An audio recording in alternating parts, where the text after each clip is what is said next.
आणि आपण इथनं लिंकवर त्यांच्याशी जोडलेलो आहोत। या 92,633 नवीन टावर्समध्ये जवळपास या ठिकाणी 9,020 टावर्स हे आपल्या महाराष्ट्रातले आहेत आणि आज देशातल्या 24,680 गावांना 4Gचं नेटवर्क हे या नवीन टावर्सच्या माध्यमातून उपलब्ध होणार आहे। आपल्याला कल्पना आहे की 21व्या शतकाच्या सुरुवातीला देशाचे तत्कालीन पंतप्रधान माननीय अटल बिहारी वाजपेयीजींनी गोल्डन क्वाड्रिलॅटरल आणि प्रधानमंत्री ग्राम सडक योजना या 2 महत्वाच्या योजना सुरू केल्या।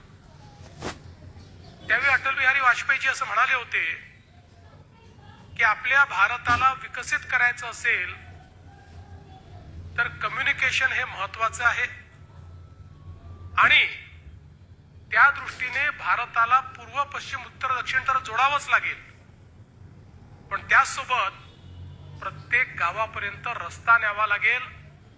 कारण जेव्हा गावामध्ये रस्ता जातो तेव्हा तो केवळ रस्ता नसतो, तो विकासाचा मार्ग असतो। कारण त्या रस्त्याने शिक्षण आणि आरोग्य हे गावामध्ये पोहोचतं, त्याच रस्त्याने गावातला भाजीपाला, दूध, अन्नधान्य हे शहरापर्यंत किंवा मार्केटपर्यंत पोहोचतं।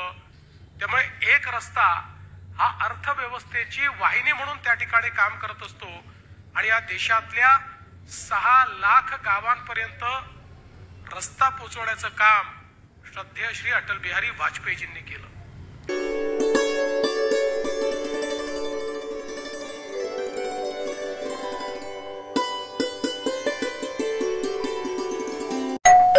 अहो उठा ना, ऑफिसला नाही का जायचं? अगं मला आज फ्रेशच वाटत नाही, काही करायची इच्छाच नाही। अहो मग तुम्ही आजपासूनच न्यू युनायटेड फार्मसीचे गुड मॉर्निंग चूर्ण घेणं सुरू करा। अपचन, मलावरोध, बद्धकोष्ठ, आम्लपित्त आणि पोटाच्या तक्रारींवर खात्रीशीर आयुर्वेदिक उपाय गुड मॉर्निंग चूर्ण। 35 वर्षांपासून सगळ्यांच्या पसंतीचे गुड मॉर्निंग चूर्ण औषधांच्या प्रत्येक दुकानात मिळते।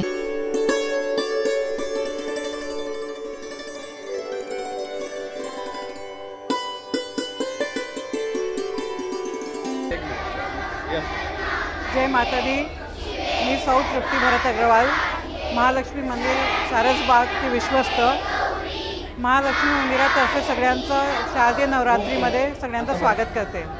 आज मंदिरात कन्यापूजनचा कार्यक्रम ठेवण्यात आला आहे। रेणुका स्वरूप आणि हुजूर पागातले 125 मुली आल्या आहेत। इथे सोयस्कर त्यांची चांगली पूजा होणार आहे, त्यांची पाद्यपूजा होणार आहे आणि त्यांनी शालेय वस्तू देण्यात येणार आहे। आपल्या संस्कृतीमध्ये कन्यापूजनचं खूप महत्त्व आहे, कारण की आपली संस्कृतीमध्ये असं मानलं जातं, हिंदू संस्कृती ही एक संस्कृती आहे जिथे मानलं जातं की स्त्रीची नेहमी पूजा व्हावी, तिला नेहमी सन्मान मिळावा आणि आम्हाला वाटतं की प्रत्येक स्त्री, प्रत्येक मुलीमध्ये तिघी आदिशक्तींचा समावेश असतो। ती सरस्वती असते, तीच महालक्ष्मी असते आणि तीच महाकाली असते। त्यासाठी आम्ही ही पूजा करतो आहे की त्यांना हे भान राहावं की त्यांच्यामध्ये ही आदिशक्ती आहे आणि जेव्हा ज्याची गरज असेल ती आदिशक्तीचा इथे त्यांनी वापर केला पाहिजे। यांना गिफ्ट म्हणून अश्विनीताई पण येत आहेत, त्यांच्यासाठी गिफ्ट घेऊन येत आहेत, ते कार पार्क करत आहेत, ज्यांना बघून मला खरोखर माहिती आहे की मुलींना खूप आनंद होणार आहे। जय माता दी, धन्यवाद।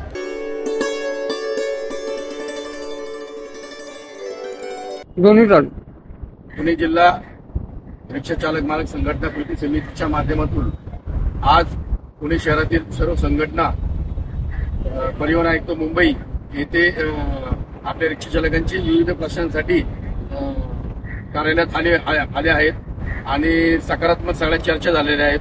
तरी त्या संदर्भामध्ये आपल्या कृती समितीतील ज्या रिक्षा संघटनांचे जे पदाधिकारी आहेत ते आपल्याला थोडंसं त्या संदर्भात मार्गदर्शन करतील।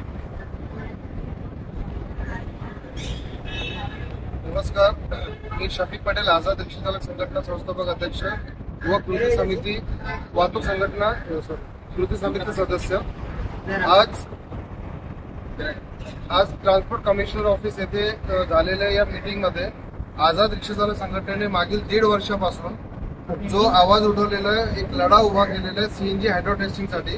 आणि या संदर्भात आज आझाद रिक्षा चालक संघटना तसेच रिक्षा चालक मालक संघटना कृती समिती या सर्वांचा एक मोठं यश आपल्याला भेटलेलं आहे सीएनजी हायड्रो टेस्टिंग बाबत, ज्यामध्ये स्वतः परिवहन आयुक्तांनी मान्य केलेलं आहे की लवकरच सीएनजी हायड्रो टेस्टिंग बाबतचा दर ठरवण्याचा अधिकार हा शासनाच्या वतीने घेण्यात येणार आहे. आणि यासोबत अजून 4 ते 5 विषय आहेत ज्यामध्ये शासनातर्फे दर ठरवण्यात येणार आहे.